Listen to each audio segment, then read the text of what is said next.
G'day my friends, Marty Ware here from Marty's Garden. Just about to head outside, check out some of the worm farms. I've been really behind in my worm farming and that is the honest truth. So at the moment I just got to get my gummies on. I always wear my gummies out in the garden. And I just went for a surf. It was pretty fun. A few crew out, but more than usual because of the holidays. But well, not holidays, I guess, because, you know, this whole thing that's going on. School holidays are coming up, though, and I'm expecting it to get much more crowded. So we're moving around here, and we just sort of blacked out a bit for a second there because of the light. Now, what I want to do is we're going to head over to the Hungry Bin worm farm here and have a look at this guy. Look, spring is in the air, my friends. Australian spring and then autumn in other places of the world, but it's still warm around the globe, right? And so what's happening is the worms are changing. They're changing what they're up to. If we look in here, ooh, well, they all just fell out. I wasn't watching what I was doing. Bit hard when you're sort of vlogging on your own, doing this type of thing. But we've got all this straw in the bottom here, and there's quite a few worms in here, but this has to be actually like, look, I need to do a bit of work in here. That's the honest truth. As I said, the worm farms, I've been a bit behind with them. I've been busy doing other things, but there's still tons of worms in there. Just got to sort it out. This one, she's looking, there's a bit of a few problems there. What you normally do is, if you've got too much food in your worm farm, it can bring cockroaches and pests and ants and all different types of things. So that's got too much food in it, obviously. And then we head over to our other worm farm. So we step through over here. And look at this guy.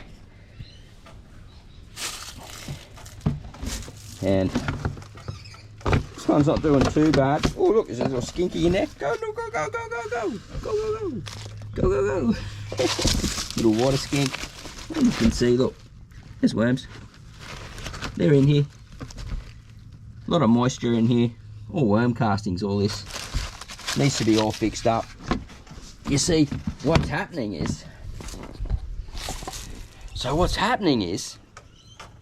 because things are warming up, the worms are starting to get more active. Now, these ones down below that we're just looking at, they get the winter sun in the mornings, so they do pretty good in the mornings, and they stay warm throughout the day, and they only get cool at night, so they don't do too bad if I'm taking sort of good care of them.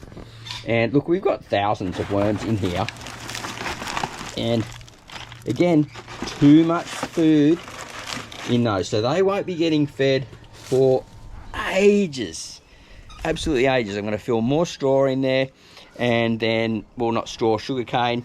I'm going to throw some more compost in there because it's going to start warming up. They'll chew through that and start sorting out all the worms. So what's happening is basically they're starting to get more active, right? So we're going to head slowly inside. I'm hoping that the wind's not sort of blowing on the microphone here. It's a little bit windy outside. We can get behind here and then boom, there we go. Look at that. That's much better.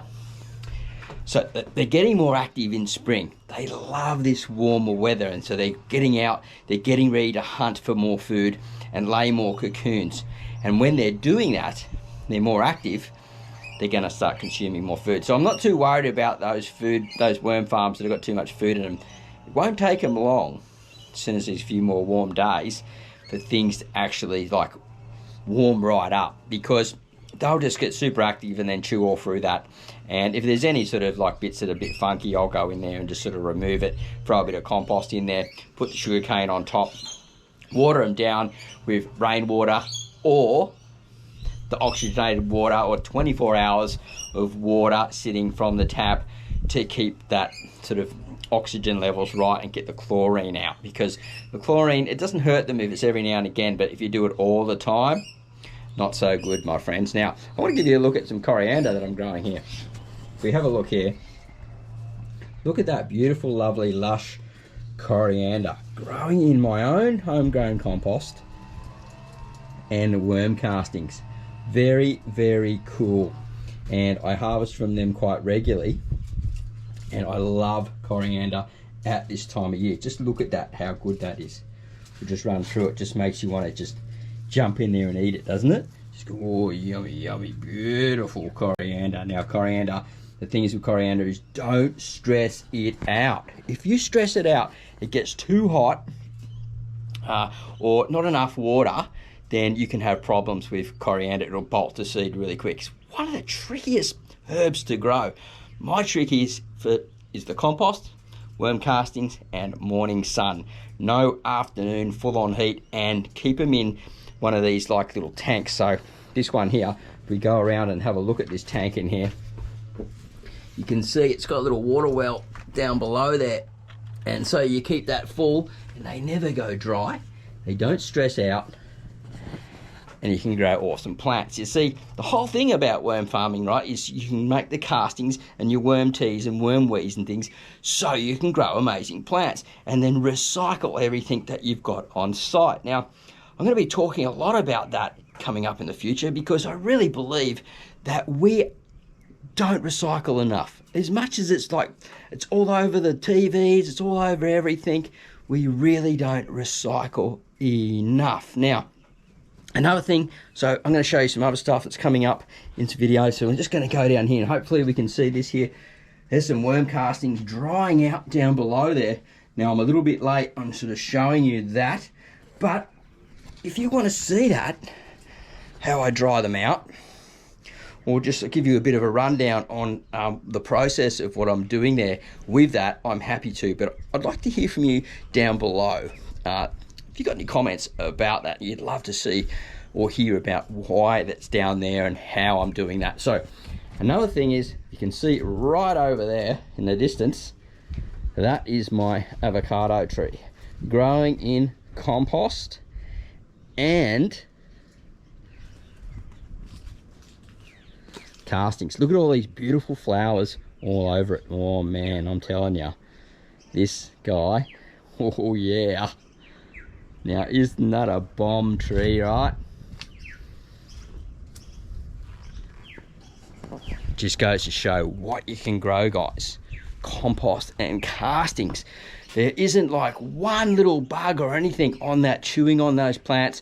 It's not dropping flowers. It is just absolutely cranking, and I am going to have a ton of fresh fruit coming out.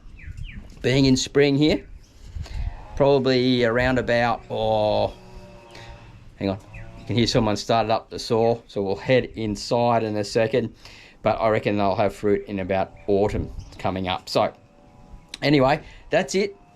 We're going to be talking about more about worm farming coming up in the near future. Have a great day, happy gardening, and we'll see you at the next video real soon.